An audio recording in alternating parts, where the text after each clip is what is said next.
Praise lord అండి. దేవునికి మహిమ కలుగును గాక. ప్రార్థన చేసుకుందామండి. పరిశుద్ధుడా గొప్ప దేవానికి స్తోత్రం, స్తుతి, మహిమ, గంతే ప్రభావం చెల్లించుకుంటున్నాం నాయన. ఈరోజు ప్రభా నా తండ్రి, obedience is greater than sacrifice అని చెప్పిన నీ మాటని గురించి మాట్లాడుకుంటూ ఈ శ్రమ దినాల్లో, ఈ లెంట్ దినాల్లో మేము ఉంటుండగా నాయన కొన్ని సత్యాలు మేము నేర్చుకొని వాటికి అనుసారంగా జీవించుటకు, వాటిని పాటించి నీకు సంతోషాన్ని తీసుకొచ్చే బిడ్డలుగా మమ్మల్ని మార్చుటకు సహాయం చేయమని, మమ్మల్ని మేము సరిదిద్దుకోవడానికి కృప చూపించమని యేసు నామములో ప్రార్థన వేడుకుంటూ పొందుకుంటున్నాం తండ్రి, ఆమేన్. ప్రైజ్ లార్డ్ అండి. దేవునికి మహిమ కలుగును గాక. మరి ఈరోజు దేవాది దేవుడు మనకిస్తున్న వాక్యాంశం ఏంటి అంటే, obedience is greater than sacrifice. ఈ మాటని మనం ఎన్నోసార్లు విన్నాం కదండి. అవును, ఏంటంటే మరి విధేయత కలిగి ఉండట బలి అర్పించట కంటే కూడా శ్రేయస్కరము. హల్లెలూయా. బలి అర్పించడానికంటే కూడా విధేయత అనేది శ్రేయస్కరం అనేది దేవాది దేవుడు మనతో ఎన్నోసార్లు మాట్లాడుతున్నాడు బైబిల్ ద్వారా. మరి ఒకసారి 1 సామ్యుయేలు రాసిన పత్రిక 15వ అధ్యాయము 22వ వచనాన్ని చూసినప్పుడు అక్కడ మరి సౌలు చేసిన దాన్ని బట్టి మరి అక్కడ సామ్యుయేలు గారు ఏమంటున్నారంటే, నీకు తెలుసు కదా అన్నీ అని చెప్పేసి కొంచెం గద్దించడం అనేది కూడా జరుగుతుంది. అవునండి, మనకు తెలుసు. అప్పుడు క్లియర్గా మాట్లాడతాడు అక్కడ సామ్యుయేలు గారు. ఏమంటారంటే, ఇదిగో బలి అర్పించుట కంటే విధేయతగా ఉండడం, దేవుని మాటకి లోపడడం అనేది చాలా ప్రాముఖ్యమైనదని చెప్పేసి సౌల్కి చెప్తాడండి. ఎవరు? సామ్యుయేలు ప్రవక్త. ఆయన ఎవరు? సౌల్ అనే రాజుని అభిషేకించిన వ్యక్తి వచ్చి నువ్వు రాజుగా ఉన్నావు, నువ్వు తప్పు చేస్తున్నావని మాట్లాడుతూ, అంత మాత్రమే కాదు నువ్వు సరి చేసుకో అని చెప్పినప్పుడు మరి అక్కడ సౌల్ అనే రాజు మాత్రం మారినట్టుగా మనకి తెలియదండి. అంటే ఆయన మారలేదు, అక్కడ మారలేదు సరికదా. మరి ఆ రీతిగానే మరి ముందుకు సాగాడు, దేవుని ఉగ్రతకి గురైపోయాడు. మరి ఆయన రాజ స్థానాన్ని పొడగొట్టుకున్నాడండి. దేవునికి మహిమ కలుగును కాక. మరి అంత మాత్రమే కాదు, మత్తయి సువార్తలో 12వ అధ్యాయంలో చూసినప్పుడు కూడా అక్కడ కూడా నేను మరి మీ కనికరాన్నే నేను కోరుకుంటున్నానే కానీ, మరి యేసు ప్రభు వారు స్వయాన మాట్లాడుతున్న మాట ఏంటంటే, నేను బలిని కోరుకోవట్లేదు, మీ దగ్గరికి వెళ్ళి మీరు ఇవ్వబోతున్న త్యాగాన్ని కోరుకోవట్లేదు, కానీ నేను కనికరాన్నే కోరుకుంటున్నానని స్పష్టంగా మాట్లాడుతున్నాడు దేవాది దేవుడు. అంత మాత్రమే కాదు, ఇర్మియాలో కూడా మరి 7వ అధ్యాయంలో ఇర్మియా ద్వారా కూడా మాట్లాడుతున్న మాట, నేను మీకు ఇచ్చిన ఆజ్ఞలను మీరు పాటించడమే నాకు ప్రాముఖ్యం, అంతేకాని నేను ఈ బలులు అర్పణలు ఇవన్నీ కూడా మీరు చేస్తున్నారు, అవును దేవుడికి సంతోషకరం, అవును మేము తప్పు చేశాము అవును అని ఒప్పుకుంటూ, మరి తప్పులు ఒప్పుకుంటూ మళ్ళీ మీరు బలి అర్పణ చేస్తున్నారేమో, కానీ ఆ బలి అర్పణ కంటే కూడా మీరు నా మాటలకి లోబడి ఉండడం నాకు ఇష్టం అని చెప్పేసి దేవాది దేవుడు ఇర్మియా ద్వారా మరి అక్కడున్న జనాంగంతో మాట్లాడుతున్నాడండి. అవును, ఇవన్నీ మనం ఒక్కసారి ఆలోచన చేస్తే దేవుడు ఈరోజు మనతో కూడా ఏం మాట్లాడబోతున్నాడో విందాం. దేవుడు మనతో, అవును నీతో ఏం చెప్పి ఉన్నాడు, నువ్వు ఏమి కోరుకుంటున్నావు,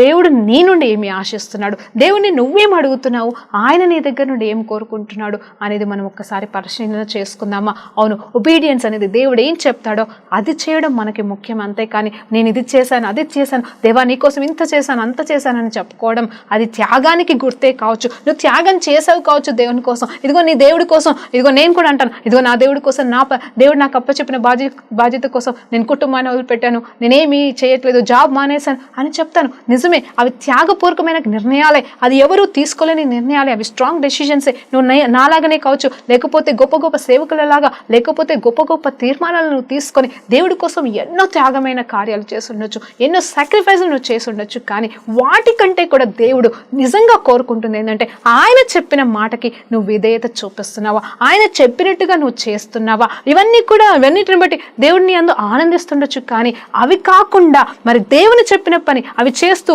అవే ఒప్పుకుంటూ దేవుడు చెప్పిన పని చేయకపోతే అది దేవునికి సంతోషకరమైనది కానే కాదని దేవాది దేవుడే చెప్తున్నాడు. ఆయన అంటున్నాడు, నువ్వు నా మాటకి లోబడు, నేను చెప్పినట్టు నువ్వు చెయ్యి, నేను చూపిన మార్గంలోకి వెళ్ళు, ఇదిగో నా కనుదృష్టి నీ పైన ఉంది కాబట్టి నీ కనుదృష్టి నా పైన పెట్టి నిన్ను నడిపించే వాడని నేనుంటుండగా నా వైపు చూడమని చెప్తున్నాం. ఆయన మాటలకి లోబడదామా, లేకపోతే మన ఇష్టానుసారంగా మనం పరిగెడదామా?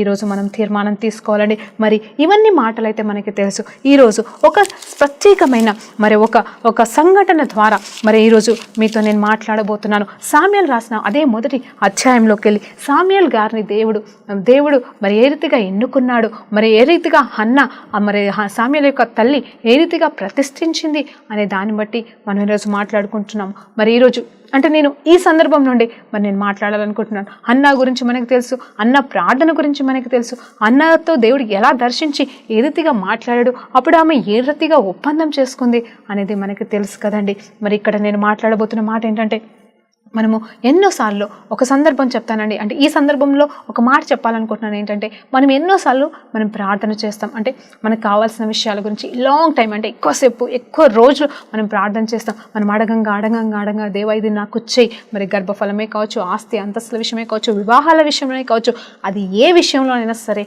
మనం ప్రార్థించినప్పుడు దీర్ఘకాల ప్రార్థన అంటారు కదండి, ఎన్నో సంవత్సరాలు చేస్తున్నాను ప్రార్థన, మరి దేవుడి సంవత్సరం నాకు ఈ ప్రార్థనకి జవాబు ఇచ్చాడని మనం సాక్షాత్కారంగా కూడా నిలబడతాం. అలాంటి ప్రార్థనలు జరుగుతున్నప్పుడు, అలాంటి ప్రార్థనలు మనం చేసినప్పుడైతే విశ్వాసంతో దేవుని వైపు చూస్తున్నామే, కానీ ఎప్పుడైతే హల్లెలూయా జాగ్రత్త, ఎప్పుడైతే ఆ ప్రార్థనకి జవాబు మనం పొందుకున్న తర్వాత, అంటే నీకు కావాల్సిన భర్త భార్య నువ్వు పొందుకున్న తర్వాత, గర్భఫలం నువ్వు పొందుకున్న తర్వాత, ఆస్తి అంతస్తు job what ever it maybe, మరి నువ్వు ఏది కోరుకున్నావో అది నువ్వు పొందుకున్న తర్వాత నీవు దేనికి లోబడి ఉంచున్నావు?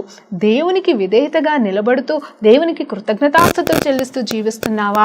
దేవునికి ఇవ్వాల్సిన మొదటి స్థానం ఇస్తున్నావా? లేక ఇదిగో ఇన్ని సంవత్సరాల తర్వాత నేను ప్రార్థించాను, ఇన్ని సంవత్సరాల తర్వాత ప్రార్థన చేస్తే దేవుడే ఇచ్చాడు, అవును దేవుడే నీకు ఇచ్చాడు కాబట్టి, దేవుణ్ణి అడిగితేనే నువ్వు పొందుకున్నావు కాబట్టి అని చెప్పేసి నువ్వు దేవునికి ఇవ్వాల్సిన మొదటి స్థానం బదులు నువ్వు పొందుకున్న దీవెనికి, నువ్వు పొందుకున్న ఆ వస్తువుకే, నువ్వు పొందుకున్న ఆ వ్యక్తికే, ఆ బిడ్డకే నువ్వు మొదటి ప్రాధాన్యత ఇస్తున్నావా అని ఈరోజు దేవుని నామంలో మిమ్మల్ని ప్రశ్నిస్తున్నాను. చూడండి ఇక్కడ ఏం మాట్లాడుతున్నా అంటే ఒబీడియన్స్ సాక్రిఫైస్ గురించి నేను మాట్లాడుతున్నాను. అవును, నువ్వు ఇదైతే చూపించావేమో, దేవుడు నేను ప్రార్థించమన్నప్పుడు నువ్వు నిలబడి విశ్వాసంతో ఉపవాసాలుండి మరి విశ్వాసంతో నువ్వు పొందుకున్నావేమో, ప్రార్థనకి జవాబు ఇచ్చి ఉన్నాడేమో, అది నిజమైన సాక్రిఫైస్ అయి ఉండొచ్చు, అది నిజమైన సంతోషమే కావచ్చు. కానీ ఎప్పుడైతే నువ్వు పొందుకున్న తర్వాత దేవునికి విధేయత చూపిస్తూ, ఇక్కడ విధేయత అంటే ఏంటండి, దేవుడు ఏమన్నాడు, ఎవరికి మొదటి స్థానం ఇవ్వకూడదు అంటున్నాడు, ఆయనకి మాత్రమే మొదటి స్థానం అన్నాడు. కానీ ఎప్పుడైతే మనం కోరుకుంది మనం పొందుకున్న తర్వాత మనం ఏం చేస్తున్నామంటే దానికి మొదటి స్థానం ఇస్తున్నాం. ఇంక్లూడింగ్ మీ పరిచర్యలో ఉన్న నాతో సహా మాట్లాడుతున్నా, నా విషయంలో నేను మాట్లాడుతున్నా ఏంటంటే పరిచర్యకి నేను మొదటి స్థానం ఇస్తున్నాను. తెలియకుండా కాదు, తెలిసే ఇస్తున్నాము. ఆయనకి మొదటి స్థానం ఇవ్వాలని మనకి తెలియదా? తెలిసి కూడా మరి పరిచర్యకి మొదటి స్థానం ఇచ్చి ఆయనకి రెండో స్థానం, ఇదిగో దేవుడిచ్చిన బాధ్యత, దేవుడిచ్చిన పని అనుకుంటూ ముందుకు సాగుతూ దేవుడిచ్చిన పని చేస్తూ మరి దేవునికి ఇవ్వాల్సిన స్థానం మరి దేవుని పనికి మనం ఇస్తే కూడా అది కూడా డిసొబీడియన్స్ అని దేవుడు నాతో మాట్లాడండి. ఈరోజు మీతో కూడా నేను విషయం చెప్తున్నాను. మరి హన్నా విషయంలో అలాగే ఆలోచన చేసుకుంటా పోతే మరి హన్నా ఎంత గొప్ప, మరి సాక్రిఫైస్ మాత్రమే కాదు, ఆమె గొప్ప విధేయురాలుగా కూడా ఉందని ఈరోజు మీతో మాట్లాడుతున్నాను. అవును, మరి ఇక్కడ కేవలం మరి గర్భఫలం లేని వారి కోసము నేను మాట్లాడుతున్నాను. ఖచ్చితంగా దేవుడు మీ గర్భాన్ని ఈరోజు తెలవబోతున్నాడు. హన్నా గురించి మాట్లాడితే ఖచ్చితంగా అభిషేకం అనేది రిలీజ్ అవుతుంది, తెరవని గర్భాలు తెరవబడతాయని నేను చెప్తున్నాను. మా యేసు నామములో ఆ బిడ్డ ప్రార్థించుండగా మరి ఏ రీతిగా మరి ఆ బిడ్డ దీవెన పొందుకుందో, సామ్యాలు పొందుకుందో, అలాగనే నువ్వు బిడ్డల కోసము ప్రార్థన చేస్తున్నావేమో, లేకపోతే నీ బిడ్డల కోసం ప్రార్థన చేస్తున్నామో, దేవుడు నీకు ఇస్తున్న జవాబు ఏంటంటే మీకు మరి దేవుడు ఇవ్వబోతున్నాడు. హల్లెలూయా, ఇవ్వబోతున్నాడు. కానీ ఇచ్చిన తర్వాత ఆ బిడ్డకి నువ్వు మొదటి స్థానం ఇవ్వకూడదని కూడా దేవుడి ఈరోజు నీతో మాట్లాడుతున్నాడు. హల్లెలూయా, దేవునికి మహిమ కలుగును గాక. మరి ఈ సామ్యుయేలు పత్రికలో గ్రంథంలో మరి అక్కడ హన్నా చేసిన పని ఏంటి మనకు తెలుసు. దేవా నీవు నాకు ఒక కుమారుణ్ణి ఇస్తే నేను నీకు అర్పిస్తాను, నీకే ఇస్తాను ప్రభు అని చెప్పేసి చక్కగా మరి అక్కడ ఆయన మరి దేవునితో మరి మాట్లాడుతుంది, ఒప్పందం చేసుకుంటుంది. అక్కడ ఏలీ వస్తాడు, ఏలీ వచ్చి మాట్లాడతాడు. ఏమంటాడు తెలుసా, ఇదిగో మరి ఎందుకు నువ్వు తాగిన దానిలాగా ఉన్నావు, తాగి ఎందుకు వస్తున్నావు, నువ్వేం చేస్తున్నావు ఇక్కడ అన్నప్పుడు, అయ్యా నేను తాగలేదు, కానీ ఇదిగో నా మనో దుఃఖాన్ని ఆయన ఎదుట కుమ్మరించుకుంటున్నాను అన్నప్పుడు అప్పుడు ఏలీ ఆమె పట్ల దయ చూపించి, అమ్మా నువ్వు ఏదైతే కోరుకుంటున్నావో దేవుడు నీకు ఆ జవాబు ఇవ్వబోతున్నాడు అని చెప్పినప్పుడు ఆమె సంతోషంతో నింపబడినదై మరి దేవాది దేవుని ద్వారా మరి జవాబు పొందుకొని, అవును అన్న ఏ రీతిగా జవాబు పొందుకుంది, ఆ వచనం అంటే ఆ సంఘటన గురించి అయితే నేను హన్నాస్ ప్రేయర్ అని చెప్పేసి ఒక వాక్యం చెప్పానండి. యూట్యూబ్లోకి వెళ్తే grace and truth ministries house of ప్రేయర్లో మరి యూట్యూబ్లో హన్నాస్ ప్రేయర్ అని మీరు కొడితే ఖచ్చితంగా ఆమె ఏ రీతిగా అక్కడ జవాబు పొందుకుంది, ఆ హన్నా మధ్యలో జరిగిన సంఘటన గురించి, దానికంటే ముందు జరిగిన సంఘటన గురించి అక్కడ క్లుప్తంగా నేను చెప్పాను. మీరు నిజంగా గర్భఫలం కోసం ఆశ పడుతున్న వారైతే, మరి గర్భఫలం లేక ఉన్నవారైతే ఖచ్చితంగా మెసేజ్ వినమని మరొకసారి మీకు జ్ఞాపకం చేస్తున్నాను. సరే, ఈ రోజైతే విధేయత గురించి మనం మాట్లాడుతున్నాం కదని. చూడండి ఇక్కడ ఈ తల్లి చేసిన పని ఏంటి అనేది చూస్తే గొప్ప విధేయతమ్మ. ఇదిగో నువ్వు అనుకుంటావా, ఇప్పుడు నేను అనొచ్చు, ఇప్పటి వరకు మనం అనుకుంటుండొచ్చు, ఎంతోమంది సేవకుల ద్వారా నేను విన్నాను ఏంటి అంటే ఆమె ఇచ్చిన మాటని నిలబెట్టుకుంది. ఇచ్చిన మాటని నిలబెట్టుకోవడం అంటే దాన్ని ఏమని చెప్తామంటే ఒబీడియన్స్ అంటాము. దానికంటే గొప్ప పని కూడా చేసిందండి సాక్రిఫైస్.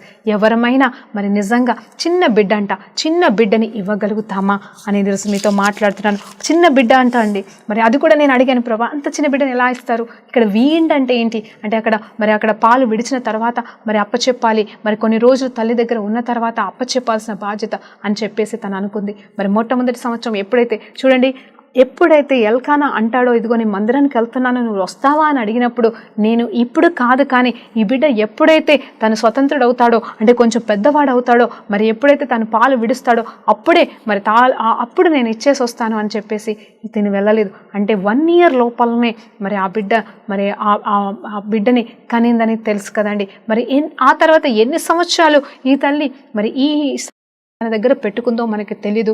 అది బైబిల్ ప్రకారంగా రికార్డ్ చేయబడలేదండి ఇన్ని సంవత్సరాలని. కానీ పాలు విడిచిన తర్వాత ఒక్కసారి ఆలోచన చేస్తే, పాలు విడిచే బిడ్డ 2-3 సంవత్సరాలు ఉంటాడు. 2-3 సంవత్సరాలు ఉన్న బిడ్డ తనకు తనగా ఎలా జీవిస్తాడండి? జీవించలేడు. కాబట్టి అంటే తనకు కావాల్సిన తన పర్సనల్ పనులన్నా తను చేసుకోగలగాలి కదా. అంటే తల్లి అవసరము లేక, ఒకరి సహాయము లేకుండా తన పనులు తను తినడం కానీ, తన వాషింగ్ విషయంలో, క్లీనింగ్ విషయంలో, అన్ని విషయంలో తనకు తనగా చేసుకునే ఏజ్ ఒక చిన్న బిడ్డడు అయ్యేంత వరకు కూడా మరి ఆ తల్లి తన్ని చూసుకునింది. ఆ తర్వాత ఏలి దగ్గరికి వెళ్ళి అప్పచెప్పినప్పుడు ఒక మాట ఉంటుంది. ఏమంటదంటే, ఇదిగో ఈ బిడ్డను మరి 27వ వచనం 1వ అధ్యాయం, ఈ బిడ్డను దయచేయమని యెహోవాతో నేను చేసిన మనవిని ఆయన నాకు అనుగ్రహించెను. కాబట్టి నేను ఈ బిడ్డను యెహోవాకు ప్రతిష్ఠిస్తున్నాను.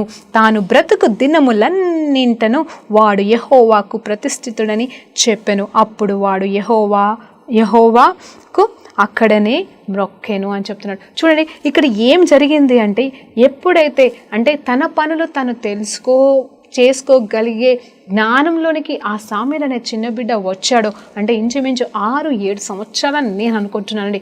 ఆ వయసు వచ్చిన తర్వాత మరి ఆ తల్లిని తీసుకొచ్చి ఏలి ఉన్న మందిరంలోకి, అంటే ఆ దేవాది దేవుని మందిరంలోకి తీసుకొచ్చి ఏలి దగ్గర అప్పచెప్పి, ఇదిగో నేను అడిగిన వెంటనే నాకు ఈ దేవుడు ఇచ్చాడు కదా, అందుకే ఈ బిడ్డ నేను ప్రతిష్ఠిస్తున్నాను అని చెప్పేసి ఇచ్చివేస్తున్నానని చెప్తుందండి. హల్లెలూయా. లెంట్ డేస్లో ఉన్నాం కదండి. LENT, లెంట్ అంటే it's equal to lend, to give అంట. అవును, మనం లెంట్ డేస్ అని చెప్పేసి పెట్టుకొని, ఉపవాస దినాలు అని చెప్పేసి, శ్రమ దినాలు అనుకుంటూ మనం ఏం చేస్తున్నాము అంటే మరి దేవునికి సమర్పించుకుంటున్నాం, మనం ఆయనకి ప్రతిష్ఠించుకుంటున్నాం. మనలో ఉన్న మరి క్రియల్ని ఆయనకి సమర్పించేస్తున్నాం. మనలో ఉన్న పాత రోత జీవితం ఏదైనా ఉంటే సరిచేసుకోవడానికి మనల్ని మనం ప్రతిష్ఠించుకుంటూ మరి ఒక్కొక్కసారి కొంతమంది ఇష్టమైన వాటిని సమర్పించుకుంటూ దేవునికి ఏదో ఇస్తున్నాము అనుకుంటూ మనం ఈ 40 దినములు అయితే గడుపుతున్నాం కదండి. కానీ 40 దినాల తర్వాత యథావిధిగా జీవితాన్ని జీవిస్తున్నాం. కానీ ఇక్కడ షీ ఈస్ టెల్లింగ్, అక్కడ తెలుగు బైబిల్లో అయితే ప్రతిష్ఠించుచున్నాను అని చెప్తుంది. కానీ ఇంగ్లీష్ బైబిల్ ఐఎమ్ లెండింగ్ అని చెప్పేసి, ఐఎమ్ లెంట్ అని చెప్పేసి, I have lent him for the Lord. చూడండి, చక్కటి మాట ఆ 29వ వచనంలో చూస్తే, I have lent him for the Lord అని మాట్లాడుతుంది. అవునండి, దేవుడికి ఇచ్చిందంట. ఈ లెంట్ దినాలలో 40 రోజులు ఇచ్చి నేను ఏదో పెద్ద చేసేసానని అనుకుంటున్నామేమో, కానీ ఈ తల్లి తనకి పుట్టిన బిడ్డని, ఇదిగో ఆ బిడ్డకి ఆ తల్లి మొదటి స్థానం ఇవ్వకుండా, మరి ఇంతకుముందు మనం మాట్లాడుకున్నాం కదా, అడంగా మనం పొందుకున్న దాన్ని ఎంత ప్రేమిస్తామో, దేవుని కంటే ఎక్కువగా ప్రేమిస్తాం కదండి. మరి కానీ ప్రేమించకుండా మరి దేవుని చెప్పిన మాట ప్రకారం ఇక్కడ సాక్రిఫైస్ మాత్రమే కాదు ఈ తల్లి చేస్తుంది. అవును, ఇక్కడ సాక్రిఫైస్ కూడా చేస్తుందండి, నేను కాదనట్లేదు. కానీ ఒబీడియంట్గా ఉంది, తను చెప్పిన మాటకి నిలబడుతుంది. తను దేవుని దగ్గర ఏ ఒప్పందం అయితే చేసుకుందో ఆ ఒప్పందానికి నిలబడి దేవునికి మరి ఎంతో దగ్గరమైన, ఎంతో ప్రీతికరమైన బిడ్డగా ఈ హన్న మారిపోతుందండి. హల్లెలూయా, దేవునికి మహిమ కలుగును గాక. నిజమే, అలాంటి వారిగా మనం ఉన్నామా? అలా మనం అస్సలు లేము కదమ్మా. ఇదిగో పోని పరిచర్య కోసం గర్భఫలము పొందుకోక ముందైతే మనం అడుగుతా ఉన్నాం, లేకపోతే జాబ్ వచ్చిన తర్వాత, దేవా నువ్వు నాకు ఈ జాబ్ ఇస్తాయి, నాకు ఇంత శాలరీ హైక్ అయితే, లేకపోతే నాకు ఇది నువ్వు చేస్తాయి అని చెప్పేసి మనం ఎన్నో మొక్కుబడులు చేసుకుంటున్నాం. తర్వాత మరి ఇవ్వడానికి వెనకాడుతున్నాం, కనీసం మాట మీద నిలబడడానికి వెనకాడుతున్నాము. మనం అంత మాత్రమే కాదు, ఏముందిలే దేవుడు అర్థం చేసుకుంటాడని చెప్పేసి అసలు దాని గురించి మర్చిపోతున్నాం కదమ్మా. నిజంగా అన్యులు బెటర్ అనిపిస్తుంది ఒక్కొక్కసారి. వారు ఎప్పుడైనా ఏ విషయంలోనైనా, ఏ విగ్రహం విషయంలోనైనా ఒక్క ఒప్పుదల చేసుకుంటే, ఒక్క మొక్కుబడిన చేసుకుంటే వారు మర్చిపోకుండా చేస్తారమ్మా పాపం. కానీ వారికంటే శ్రేష్టమైన దేవుణ్ణి మనం ఆరాధిస్తూ, మనం ఎన్నో మొక్కుబడులు చేస్తూ ఆ దేవుడు మొక్కుబడుల గురించి అంత ఆలోచించలే అని చెప్పేసి దేవుణ్ణి మనం చిన్న చూపు చూస్తున్న వారిగా ఉన్నాం. ఇక్కడ ఏంటంటే దేవుడైతే మన మొక్కుబడులను బట్టి హర్షించేవాడు, ఆనందించేవాడు కాదు. కానీ నువ్వు తెలియకుండా ఒక పాపంలో పడిపోతున్నావు. అదే అవిధేయత అనే పాపం, డిసొబీడియన్స్ అనే పాపంలో నువ్వు పడిపోయి ఏమైపోతుందంటే ఇంకా నీకు రావాల్సిన దీవెనల్ని రానివ్వకుండా నువ్వే తలుపులేస్తున్నావని దేవుడు మాట్లాడుతున్నాడు. హల్లెలూయా, దేవునికి మహిమ కలుగును గాక. నీ దీవెనలు నీ దగ్గరికి రావాలి అంటే, ఆగిపోయిన దీవెనలు నీ దీవెనల ద్వారం అనేది నీ జీవితంలో తెరవబడాలంటే, నువ్వు ఇప్పటి వరకైతే ఏదైతే నువ్వు దేవుని విషయంలో ఒప్పందం చేసుకున్నావో, మొక్కుబడి చేసుకున్నావు, ఒకవేళ నీకు అది చెల్లించి ఇచ్చే సమర్థత, శక్తి, జ్ఞానం లేకపోతే, అది కృప లేకపోతే దేవుని అడగమ్మ, దేవుడిస్తాడు. లేకపోతే ప్రభా తప్పైపోయింది నాయన, క్షమించు నాయన, నేను చేశాను కానీ ఇప్పుడు చేయలేకపోతున్నానని, దాన్ని ఇంకా చేయలేను ప్రభా అని అన్న దేవుని దగ్గర ఒప్పుకో. కానీ దేవుణ్ణి మాత్రం నువ్వు లైట్గా తీసుకోవడానికి వీలు లేదని ఈరోజు మీతో జ్ఞాపకం చేస్తున్నాను. చూడండి, ఇక్కడ సామ్యాలని దేవాది దేవునికి సమర్పించడం మాత్రమే కాదు, ఎప్పుడు కూడా ఆ బిడ్డ గురించి ఆలోచించలేదు. ఆలోచించలేదంటే మళ్ళీ తెచ్చుకోవాలి, కొన్ని సంవత్సరాలు, కొన్ని నెలలు అని మనలాగా 40 రోజులు 30 రోజులని సమర్పించలేదండి. శాశ్వతంగా దేవుని మందిరంలో అని మాట్లాడబడుతున్నాడు. ఇక్కడ ఏమంటుందంటే, ఇగో తాను బ్రతుకు దినములన్నీ కూడా వాడు యెహోవాకు ప్రతిష్ఠితుడవును. ఇంగ్లీష్లో ప్రతిష్ఠితుడు అగును అనే మాటకి lend, he will be lended to the lord for all of his days until he leaves అని చెప్పేసి క్లియర్గా బైబిల్లో చెప్పబడుతుంది. అది కూడా ఎవరు చేస్తున్నారు, ఎవరు సమర్పిస్తున్నారంటే కన్న తల్లి అండి. ప్రైజ్ ది లార్డ్, దేవునికి మహిమ కలుగును గాక. చూడు, ఆ తర్వాత ఆ తల్లి ఎంత గొప్ప దీవెనలు పొందుకుందంటే, ఆ ఒక్క విధేయత వలన ఆమె మొక్కుబడిని యథార్థంగా సమర్పించుకున్న అసలు ఆ చిన్న బిడ్డని 1 సంవత్సరం కాదు, 2 సంవత్సరాలు కాదు, ఇంచుమించు 5-6 సంవత్సరాలు అంతగా హత్తుకొని పెంచిన ఆ బిడ్డని ఒకవేళ నువ్వు ఇవ్వాల్సి వస్తే దేవుడికి, అసలు పరిచర్యకి ఇవ్వడానికి మనం వెనకాడుతున్నామే. మన ఇంట్లోనే ఉండి మనము దేవునికి సమర్పించాలంటేనే అక్కడెక్కడో వదిలేసి రావడం గురించి కాదు, కానీ 4 రోజులు బయటకు వెళ్ళడం గురించి కాదు, కానీ ఇంట్లో ఉండి పరిచర్య చేయడానికి కూడా, పరిచర్య వద్దు వీడికి అని చెప్పేసి, దీనికి వద్దు అని చెప్పేసి మనమే వెనక్కి లాక్కొస్తున్నా తల్లిదండ్రులు లేరా అండి? అవును, పిల్లలు పుట్టక ముందైతే నాకు బిడ్డ పుడితే నేను ఖచ్చితంగా వీడిని పరిచర్యకి అప్పచెప్తానని చెప్పేసి ఎంతోమంది సమర్పించుకున్న వాళ్ళు నేను విన్నాను. కానీ ఆ తర్వాత వాళ్ళు అటు ఇటు వెళ్ళిపోతుంటుండగా, వాళ్ళు తప్పిపోతుంటుండగా, ఇదిగో అప్పుడు గుర్తొస్తారు. అప్పుడు వీళ్ళకి ఈ పిల్లలు ఎప్పుడైతే ఆ తల్లిదండ్రులకి విధేయతగా జీవించలేకపోతున్నారో, వాళ్ళ వలన ఎప్పుడైతే వాళ్ళకి వేదన కలుగుతుందో అప్పుడు గుర్తొస్తాడు దేవుడికి. అవును, ఈ బిడ్డ నేను దేవునికి ప్రతిష్ఠించుకున్నాను, అందుకోసమే ఇట్లా అయిపోతున్నాడు, అందుకే సాతాను పట్టుకున్నాడు అంటారే. కానీ మరి చిన్ననాటి నుండే ఇదిగో ఈ తల్లి ఏ మాటలు చెప్పి సామ్యాల్ని అప్పచెప్పిందండి. అమ్మా నేను పోను అని అన్నాడా సామ్యాల్? అనలేదు కదమ్మా. ఆ బిడ్డ ఎంత చక్కగా నేర్పించి ఉంటుందో, ప్రార్థన నేర్పించింది కావచ్చు, దేవుడి గురించిన సత్యాలు. ఇదిగో బిడ్డ, నువ్వు దేవుడిచ్చిన బహుమానము కాబట్టి నువ్వు నా దగ్గర ఉండడానికి నీకు అర్హత లేదు, నువ్వు దేవుని సన్నిధిలోనే ఉండాలని ఎంతగా సిద్ధపరిచింది. ఎంత బిడ్డమ్మా, చిన్న బిడ్డ.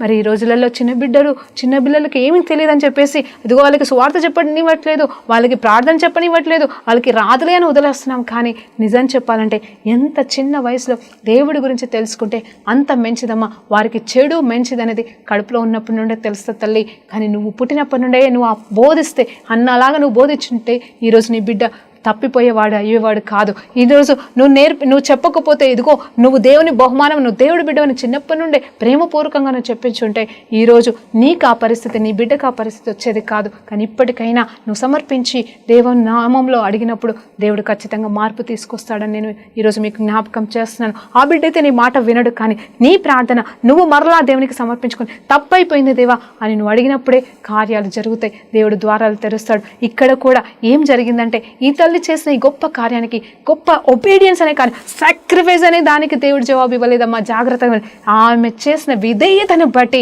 మరి దేవుడు చేసిన కార్యం ఏంటి అంటే, ఆమెకి మరలా 5 సంతానం. హల్లెలూయా. సంవత్సరానికి ఒక్కసారి మాత్రమే వాళ్ళు యథావిధిగా నేను ఒక మాట అంటున్నాను, ఇక్కడ ఒకరి జ్ఞాపకం చేసుకోండి. బిడ్డని చూడ్డానికైతే ఆ తల్లి రాలేదు, అది మీరు ఆలోచన చేయాలా. ఒకవేళ బిడ్డని దేవాది దేవుడు ఇంకొక చోట పెట్టమంటే మరి ఆ ప్రతి సంవత్సరం వారు వెళ్తున్న ఆ మందిరానికి మానక వెళ్ళేవాళ్ళు, మరి ఆ బిడ్డ దగ్గరికి వెళ్ళేవాళ్ళో కాదో నాకు తెలియదు. వారు వస్తుంది దేవుని సన్నిధికి, కానీ దేవుని సన్నిధిలో ఉన్న బిడ్డని చూడ్డానికి కాదు, కానీ దేవుని సన్నిధికి యథావిధిగా ముందు ఎలా వచ్చారో అలాగే దేవుని సన్నిధికి వచ్చి అర్పించడానికి వాళ్ళు వస్తున్నప్పుడు అక్కడున్న బిడ్డను కూడా కలిసి ఆ బిడ్డ కోసం ఏదో సంవత్సరానికి ఒకసారి ఒక చక్కటి డ్రెస్ని తీసుకొచ్చిస్తుంది, అంతేకాని బిడ్డ కోసం రావట్లేదమ్మా. ఇదమ్మా దేవాది దేవుడు ఆ బిడ్డకి ఇచ్చిన నిజమైన విధేయత. మనము ఎలాంటి వారం ఉన్నాము? నువ్వు దేవుని బిడ్డ కోసం, దేవుని బిడ్డగా నువ్వు సమర్పించుకున్న నీ బిడ్డని నువ్వు హయ్యర్ స్టడీస్ అని ఇది చదవక అది చదవక అక్కడ ఇక్కడ మరి గొప్ప వాళ్ళు అని చెప్పేసి ఏమేమో చేపిస్తున్నావు, ఏదేదో నేర్పిస్తున్నావు, కానీ దేవునికి సంబంధించినవి, మరి దేవునికి సంబంధించిన మరి ఆరాధించడానికి కావాల్సిన జ్ఞానము, వాక్యంలో ఎదగడానికి కావాల్సిన బైబిల్ స్టడీస్కో నువ్వు చిన్ననాటి నుండి పంపిస్తున్నావా అని ఈరోజు నేను మళ్ళొక్కసారి జ్ఞాపకం చేస్తున్నాను. ఒకవేళ నీ బిడ్డ ఆల్రెడీ చేజాటిపోతే మరి ప్రార్థించు, దేవుడు తిరిగి తీసుకొచ్చేస్తాడు. ఒకవేళ నీ బిడ్డ దేవుడిచ్చిన బిడ్డ చిన్న బిడ్డగా ఉంటే ఈ రోజు నుండే నువ్వు ఆ బిడ్డకి నేర్పించు, ఆ బిడ్డని అర్పించు, ఆ బిడ్డని దేవునికి సమర్పించు. ఆయనే చూసుకుంటాడు, ఆయన నేర్పిస్తాడని మీకు జ్ఞాపకం చేస్తున్నాడు. అవును, ఈరోజు నేను మాట్లాడుతున్న ప్రతి మాట మరి కేవలం మీరు ఏ రీతిగా ఉన్నారు ఒబీడియన్స్ గురించి నేను మాట్లాడుతున్నాను. ఆ ఒబీడియన్స్ అనేది మనల్లో ఎంతో మార్పుని తీసుకొస్తుంది. అవును, దేవుడు కోరుకుంటుంది కేవలం విధేయత మాత్రమని మరొక్కసారి మీకు జ్ఞాపకం చేస్తున్నాను. మరి ఇంకొక విషయం చెప్తున్నాను, మరొక్కసారి సంసోన్ గురించి ఆలోచించేద్దామా.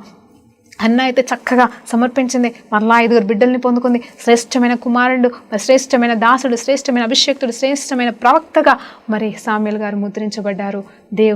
దేవుని స్వరం మాత్రమే, దేవుని స్వరం వినడానికి ముందుగా ఈ బిడ్డ విన్న స్వరం ఏంటంటే తల్లి స్వరం. తల్లి స్వరానికి లోబడ్డాడు కాబట్టి ఆ చిన్న పిల్లోడు కింద పడుకుని ఉంటే వాళ్ళ ముసలివాడైన ఏలి పిలుస్తుంటే నేను ప్రాణు అని మరి నిద్రపోవట్లేదు, కానీ ఎన్నిసార్లు పిలిచినా మరి మానక లేసి వెళ్ళి ఇదిగో అయ్యా నేను ఇక్కడున్నాను పిలిచావా అని వెళ్తున్నాడు. అది కూడా విధేయత ఆ తల్లి నేర్పించింది అని మీకు చేస్తున్నాను. ఆ తర్వాత మరి దేవాది దేవుని స్వరం విని మరి గొప్ప దేవుని సేవకుడిగా మార్చబడ్డాడు. ఎంతో మందిని దీవెనకరంగా ఉన్నాడండి. ఈ రోజు వరకు కూడా సామ్యూయల్ కంటే గొప్పవాడు మనకి యేసు ప్రభు తర్వాత ఇంకొకరు లేరని మనకి తెలుసు. హల్లెలూయా, దేవునికి మహిమ కలుగును గాక. తర్వాత మరి ఈ విధేయత విషయంలో మరి ఎవరు తప్పిపోయారనేది కూడా ఈరోజు జ్ఞాపకం చేసుకుందాము. బైబిల్ పరంగానే మరి మనకి తెలుసు కదా, సంసోను గురించి మనకు తెలుసు. అసలు ఇక్కడ హన్నా అయితే ఇస్తే నేను ఇస్తాను ప్రభా అని చెప్పేసి ఎంత చక్కగా ప్రతిష్ఠించేసిందండి. కానీ అక్కడ చూస్తే వాళ్ళకి పిల్లలే లేరు. ఎవరో సంసోను వాళ్ళ తల్లిదండ్రులకి పిల్లలు లేరటండి. కానీ దేవాది దేవుడు తన భార్య అంటే ఆ సంసోను వాళ్ళ అమ్మకి దర్శనమిచ్చి మాట్లాడి మరి ఎలా పెంచాలి ఇలా పెంచాలనే దూత వచ్చి చెప్పినప్పుడు నువ్వు అతను పవిత్రంగా అంటే హీ మేడ్ ద వే అంటే చెప్పాడండి, ఇలా పవిత్రంగా జీవించాలి, నెత్తి మీద జుట్టు అంటే ఆ జుట్టు కట్ చేయకూడదు, నజరేడుగా ఉండాలి, మరి ప్రతిష్ఠించబడిన వాడుగా జీవించాలి, మత్తు కానీ మత్తుకు సంబంధించిన ఏ ద్రాక్షారసం కానీ తాగకూడదు అని చెప్పేసి రూల్స్ అండ్ రెగ్యులేషన్స్ పెట్టి ఎలా పెంచాలో కూడా మరి దూత వచ్చి ఆ తల్లిదండ్రులకు చెప్తే వాళ్ళ రీతిగా పెంచలేకపోయారండి. సంసోన్ని పెంచడానికి ప్రయత్నించారు, నేను కాదనట్లేదు, వాళ్ళని తృణీకరించట్లేదు, కానీ పెంచడానికి భయపడ్డారు, పెంచలేకపోయారు. ఎందుకంటే పెంచినప్పుడు పెంచారేమో, కొన్ని రోజులు పెంచారేమో, ఆ తల్లి ఆ గర్భంతో ఉన్నప్పుడు మరి వేరే మత్తు పదార్థాలు తీసుకోలేదేమో, కానీ ఎప్పుడైతే ఆ బిడ్డ పుట్టి పెరిగిన తర్వాత తను బలము పొందుకొని మరి ఎంతో మరి సింహాలను సైతం మరి ఆయన చేతితో నలిపేస్తున్నప్పుడు భయపడుతున్నారు ఈ తల్లిదండ్రులు. కానీ అక్కడ నిజంగా దేవుడికి భయపడాలి ఉంటే నిన్ను నీ జన్మకి కారణము ఎవరు? దేవాది దేవుడు అని చెప్పి దేవునికి భయపడి దీనికి భయపడకుండా ఉంటే వాళ్ళు ఖచ్చితంగా ఈ బిడ్డను గద్దించేవారు. మరి ఆయన ఆ రీతిగా తప్పు ద్రోవ వెళ్ళేవాడు కాదు. నిజం చెప్పాలంటే పవిత్రంగా జీవించాలి, వివాహం అనేది ఆయనకు జరగకూడదు. ఆయన నిజం చెప్పాలంటే మరి వేశ్యల సాన్నిధ్యంలోకి వెళ్ళిపోయాడు. పెళ్లి చేసుకున్న వారికి సరిపోయేది, కానీ మరి వేశ్యలతో కూడా మరి వెళ్ళిపోయి ఆయన తన అభిషేకాన్ని కోల్పోయినట్టుగా మనకు తెలుసు. మీకు ఒక విషయం చెప్పాలా, అసలు సంసోన్ ఎందుకు పిలువబడ్డాడు తెలుసండి? ఫిలిస్తీన్లో ఉన్న ప్రతి ఒక్కరిని నాశనాన్ని ఆరంభించడానికి మరి దేవాది దేవుడు తను ఎన్నుకున్నాడు. కానీ ఈయన చాలా అంటే కొంతమందిని చంపిన మాట నిజమే, ఆరంభించిన మాట నిజమే, కానీ సంపూర్ణత లేకుండా పోయాడు. పవిత్రమైన జీవితాన్ని పొడగొట్టుకున్నాడు, మధ్యలో అపవిత్రమైన పనులు చేసి ఉన్నాడు, అభిషేకాన్ని వ్యర్థం చేసి ఉన్నాడు. విధేయత అన్నిటికంటే ముఖ్యం. విధేయత అనేది లేకుండా పోయింది. దేవుడు చెప్పినట్టు చేయలేదు. ఈవెన్ తన తల్లిదండ్రులు కూడా ఆ రీతిగా పెంచలేకపోయారు. కాబట్టి అది మధ్యలోనే ఆయన మరణం అయిపోయింది. దేవుడైతే అయితే కరుణామయుడు, కటాక్షము చూపించేవాడు కాబట్టి తను చనిపోతున్నప్పుడు చేసిన చివరి ప్రార్థనకి జవాబిచ్చి మరి సంసోన్ అయితే చివరి నిమిషంలో కొద్దిగా గణపరచాడే, కానీ అది నిజంగా దేవుడు ఏర్పాటు చేసిన ఘనత మాత్రం కాదమ్మా. మరి ఆ రీతిగా మన బిడ్డల జీవితంలో కూడా మనం ఎక్కడ తప్పిపోతున్నాం, మనమే ఆటంకంగా ఉంటున్నామేమో, మన బిడ్డల్ని దేవుడు ఏ రీతిగా పెంచమంటే మనం ఏ రీతిగా పెంచుతున్నామో ఈరోజు జ్ఞాపకం చేసుకోండి. అంత మాత్రమే కాదు, సొలొమోన్ విషయంలో కూడా అసలు బెత్సెబా అనే తల్లి, అవును బెత్సెబా యొక్క కుమారుడైన సొలొమోన్కి మరి బెత్సెబా ఎంతో చక్కటి మాటలు, ఇదిగో నువ్వు ఇలా ఉండాలి కుమారుడా, నువ్వు అలా ఉండాలి కుమారుడా అని చెప్పేసి మరి సామెతల గ్రంథంలో ఉన్న ప్రతి మాటని మరి తన తల్లి బోధించిందండి. మరి విన్నాడా? చెప్పినట్టు విన్నాడా? వినలేదమ్మా. అదిగో వేరే స్త్రీ జోలికి వెళ్ళొద్దు, అలా వెళ్ళకూడదని ఎన్ని మాటలు మరి మాట్లాడిందో, ఆ తల్లి చెప్పిందో, బోధించిందో, ఆ మాటకి సరిపోయినట్టుగా జీవించలేకపోయాడు. తల్లిదండ్రులకి విధేయత చూపించలేకపోయాడు.